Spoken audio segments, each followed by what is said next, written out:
Assalamualaikum, hai semuanya. Kita bertemu lagi di video reaction saya hari ini guys, oke? Mudah-mudahan semuanya sehat selalu. Nah, kali ini saya mau tengok video pembahasan tentang ini ya. Eropa dan Jepang takjub kualitas BBM sawit Indonesia setara Pertamax Turbo. Jadi kan sebelum itu kan Eropa juga menolak gitu ya, minyak sawit Indonesia, tapi disebabkan keberanian Indonesia untuk menaikkan gitu ya, minyak sawit. Nah, lihatlah sekarang gitu ya, bagaimana takjubnya, kagumnya negara-negara luar dengan minyak sawit Indonesia gitu. So, jangan lama-lama lagi, mari sama-sama tengok video ini. Let's go. Bahkan Jepang dan Eropa dibuat kagum dengan Indonesia. Karena apa? Dulu sawit ditolak oleh Uni Eropa, tapi di tangan Jokowi bisa membuktikan kalau Indonesia bisa menciptakan BBM 100% bahan bakar dari minyak kelapa sawit. Uji coba pertama B20, B30 sukses, dan sekarang lanjut ke B50, dan yang kemarin itu Pertamina uji coba D100, yaitu apa? Bahan bakar yang dihasilkan dari minyak kelapa sawit, dan uji coba di 500 km berhasil dan sukses. Makanya Eropa sekarang terheran-heran dengan Indonesia. Bahkan produksi minyak kelapa sawit akan diekspor di negara-negara seperti Australia, Filipina, bahkan di Malaysia, karena produksi sawit Indonesia sampai berjuta-juta ton. Maka dari itu Indonesia akan stop impor BBM karena Indonesia bisa menciptakan BBM yang berkualitas setara Pertamax Turbo dari minyak kelapa sawit. Keren bukan? Untuk lebih jelasnya, simak berita berikut ini. Good News Indonesia. Ada hasil gitu ya, ada kejayaan di sana.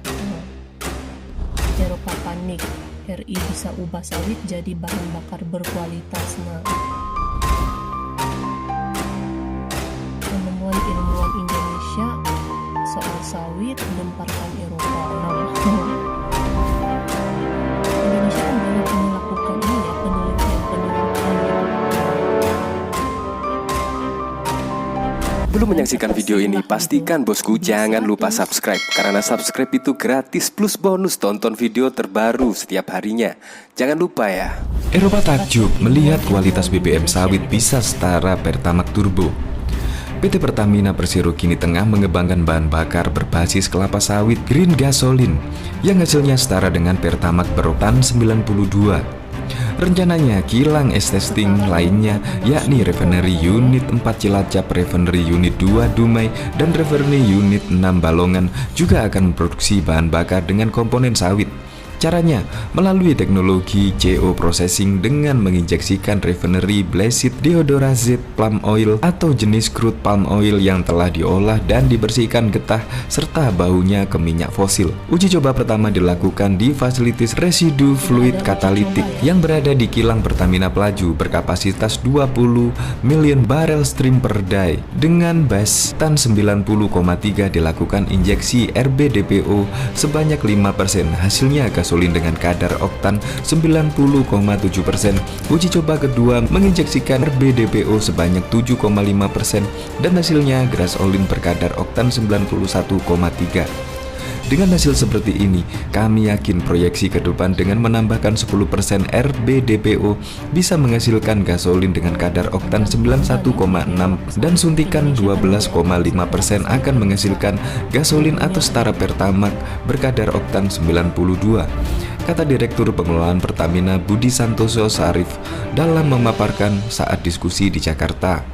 Pencampuran langsung CPO dengan bahan bakar fosil di kilang ini secara teknis, kata Budi, lebih sempurna dengan proses kimia, sehingga menghasilkan bahan bakar bensin dengan kualitas lebih tinggi karena nilai oktan mengalami peningkatan.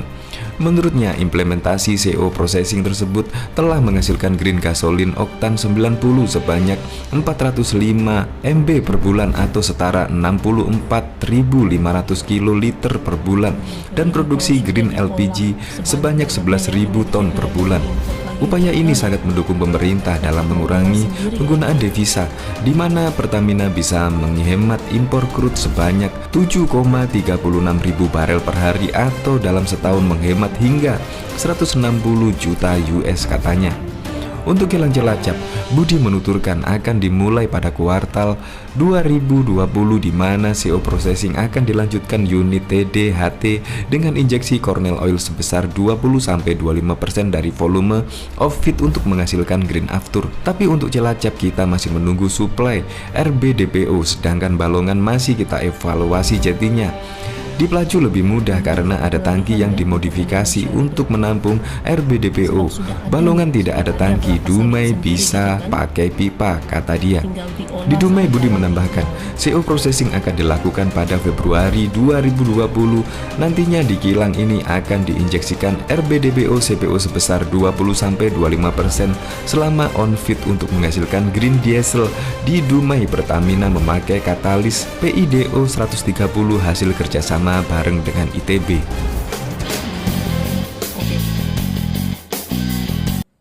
Oke guys, jadi itu dia video pembahasannya ini.